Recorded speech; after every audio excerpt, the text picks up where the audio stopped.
শাহিন হলাদার। হ্যাঁ, আপনার বাবার নাম?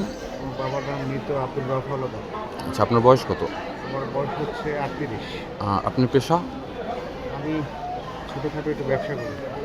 আচ্ছা, আপনার মূলত অভিযোগ বা আপনার আজকে আপনাকে আহত করার আপনার মূল বিষয়টা একটু কাইন্ডলি সংক্ষেপে বলবেন। মূল বিষয়টা হচ্ছে 7-8 মাস আগে ওনার কাছ থেকে আমরা 10 শতাংশ জমি ওনার কাছ থেকে অন্য লোক কেনে, তার কাছ থেকে জমি আর কি আমরা কিনি, মানে জমি ওই একই ব্যক্তির। কার কাছে? তার নাম? মোহাম্মদ জাফর মাওলানা। হ্যাঁ। ওনার নাম হচ্ছে জাফর মাওলানা। ওই ওনারই জমি একজনের কাছে বিক্রি করে 10 শতাংশ তার কাছ থেকে আবার আমরা ক্রয় করি আর কি। ক্রয় করার পরে ওখানে বলা ছিল যে 5 ফুট রাস্তা সে দেবে, মানে তার সাথে আরও অনেক জমি, তার ভাইসেলের বাসা আমাদের রাস্তার এই সাইডে, মানে আমার জায়গাটা মাঝ বরাবর। হঠাৎ করে আমরা যখন বিল্ডিংয়ের কাজটা শুরু করি তখন সে আবার বলতেছে যে আমি রাস্তা দিতে পারবো না, এটা তো আমি কাগজের কোনো উল্লেখ করি না। কে বলছে কথা? এটা বলছে জাফর মাওলানা। জাফর মাওলানা বলার পরে আমি আইনের আশ্রয় নিয়েছি। সাইবার বন্ধ থানায় একটা অভিযোগ দেওয়ার পরে, অভিযোগটা দেওয়ার পরে বন্ধ থানা ওসি তাকে ডাকছে। সে সেখানে বসেও বলছে যে আমাকে জমি দিবে না, পরে জমি দিবে না, এখন কী করা যায়। তারপরে ওখানকার যে ওসি সাহেব ছিল, এলাকার গণ্যমান্য ব্যক্তিরা ছিল, সাধারণ মানুষের যাতায়াত ওইখান দিয়ে আসা যাওয়া, যেহেতু আমি 2.5 ফুট রাখছি, তার 5 ফুট দরকার, তা আমি বলছি আপনি 3 ফুট দেন। সে 3 ফুট না, তারপর 2.5 ফুট দেওয়া রাজি হয়েছে।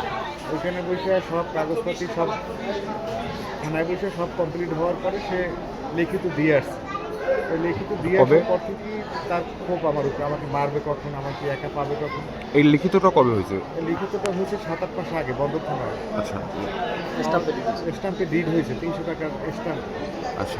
ডিড হওয়ার পরে ওখানে আমাদের যে এলাকায় বা থানার যে গণ্যমান্য যারা ছিলেন তাদের মাঝখানে আর কি সবার সাথে কথাবার্তা বলে সে দিয়ে আসছে, সই দিয়ে আসছে যে এটা নিয়ে সে সামনে বাড়াবাড়ি করবে না। এখন হঠাৎ করে এই কিছুদিন যাবৎ সে শুধু উঠে করে লাগছে কখন আমার একা পাইবে, কখন আমি বাসায় দিয়ে নামি না। আজকে আমি শুক্রবার আমি বাড়িতে কাজের সাইডে গেছি, একা সাইডে গেছি, কাজের কী অবস্থা দেখতে যাওয়ার পরে সে তার ছেলে নাম কি?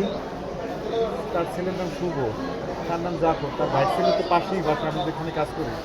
ওনার নাম রহিম, তারপরে আরেকটা নাম হলে যাইয়া মনসুর।